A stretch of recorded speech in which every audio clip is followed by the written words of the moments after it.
Oke, terus nah, kalau ini ya mungkin lumayan buat bekal sekarang.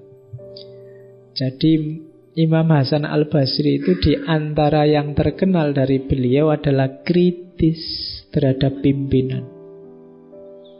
Beliau mengalami seorang khalifah yang dianggap agak zalim, namanya Hajjaj. Jadi beliau, semua ulama yang lain takut, kalau beliau enggak. Sampai satu ketika beliau pernah dipanggil khusus oleh Hajjaj. Rencananya sama Hajjaj mau dieksekusi. Tapi bismillah beliau berdoa, minta lindungannya Allah, datang ke tempatnya Hajjaj. Semua orang sudah takut dieksekusi ini mesti. Tapi begitu ketemu Hasan Al-Basri, tidak bisa orang marah, tidak bisa orang berpikiran jelek. Begitu ketemu ya langsung salaman, cium tangan. Malah Hajjaj belajar banyak hal. Meskipun Imam Hasan Al-Basri ini juga kritis padanya. Oke, suatu ketika ada seorang gubernur namanya Ibnu Hubairah. Ini gubernur Irak zamannya Yazid bin Abdul Malik. Jadi dia ini mengeluh pada Imam Hasan Al-Basri. Dia bilang, Allah telah memberiku kekuasaan dari Yazid. Kita kan harus taat, wong dia khalifah. Namun kadang-kadang yang dia perintahkan tidak cocok dengan kebenaran.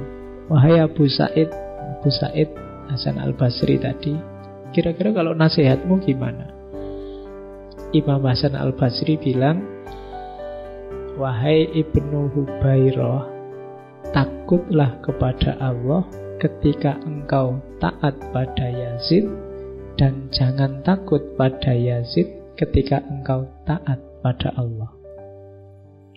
Ketahuilah Allah akan membelamu dari Yazid, tapi Yazid tidak akan mampu membelamu dari siksanya Allah. Jika engkau mentaati Allah, Allah akan memeliharamu dari siksaan Yazid di dunia.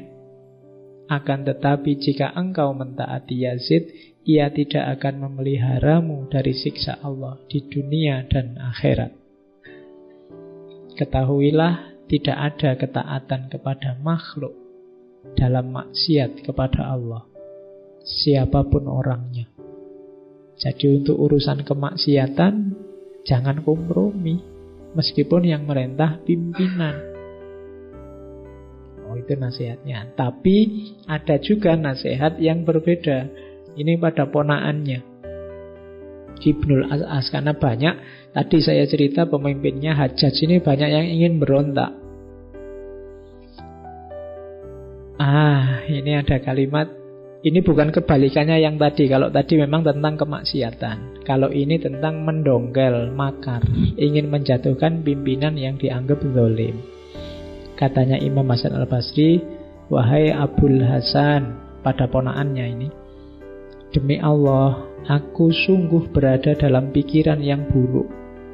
Aku dulu juga banyak mencaci dan mengumpat pada para khalifah yang dianggap sesat tadi. Tapi hendaknya engkau tahu, ini penjelasan sisi yang lain. Pemimpin yang buruk adalah salah satu bentuk murka Allah. Jika kondisi saat ini merupakan hukuman, maka sekali-kali kalian tidak akan mampu menolak hukuman Allah tersebut dengan pedang kalian. Jadi Ibnul As'as ini anak muda, ngajak teman-temannya ingin berontak. Katanya Imam Hasan Al-Basri, aku dulu lebih kritis dibandingkan kalian. Tapi harus kamu ingat, ketika Allah memberikan kita pemimpin yang buruk, itu bisa jadi karena memang kita layak diberi pemimpin yang buruk, atau hukuman dari Allah terhadap perbuatan kita sendiri. Maka tidak ada gunanya kamu lawan dengan pedang. Pertama-tama yang harus kamu lakukan apa? Berdoa, bertaubat, lepaskan diri dulu dari semua dosa. Karena kalau kamu tiba-tiba melawan dengan pedang, maka ia akan lebih tajam. Maksudnya, khalifah yang zalim itu akan mudah membasmimu. sebelum engkau doa, taubat dan melepaskan diri. Karena logikanya Imam Hasan Al-Basri, kalau ini memang hukuman dari Allah pada kita, berarti ada kesalahan kita, ada dosa kita yang membuat Allah murka. Jalan pertama apa? Berdoa, bertaubat, lepaskan diri dari semua kesalahan. Jadi jalan pertama itu. Kalau ujuk-ujuk kita lawan dengan pedang, katanya Imam Hasan Al-Basri, ya, dia akan jadi lebih tajam. Dan memang nanti dalam ceritanya pemberontakan itu tetap terjadi dan mereka semua ditumpas habis. Yo, melawan kekhalifahan tidak gampang. Oke. Nah, nanti di kitabnya Ibnul Jauzi itu ada hadis yang juga diriwayatkan oleh Imam Hasan Al-Basri dari Abu Bakar, Rasulullah yang bersabda, Allah berfirman, ini berarti hadis qudsi, aku adalah Allah, tidak ada Tuhan selain aku, Raja dari segala raja, hati para raja ada di tanganku. Siapa di antara kalian taat kepadaku, maka aku jadikan raja-raja itu sebagai rahmat baginya. Siapa di antara kalian bermaksiat kepadaku, maka aku jadikan raja-raja itu azab baginya. Oleh karena itu, janganlah kalian sibuk mencaci para raja, namun bertaubatlah kalian kepadaku. Maka aku jadikan para raja itu simpati kepada kalian. Oh, ini cara berpikirnya menarik. Kalau ada yang mau mengkaji, mungkin ini sejenis etika politik dalam dunia sufi, berhadapan dengan kekuasaan. Jadi ada logika-logika yang berbeda tadi.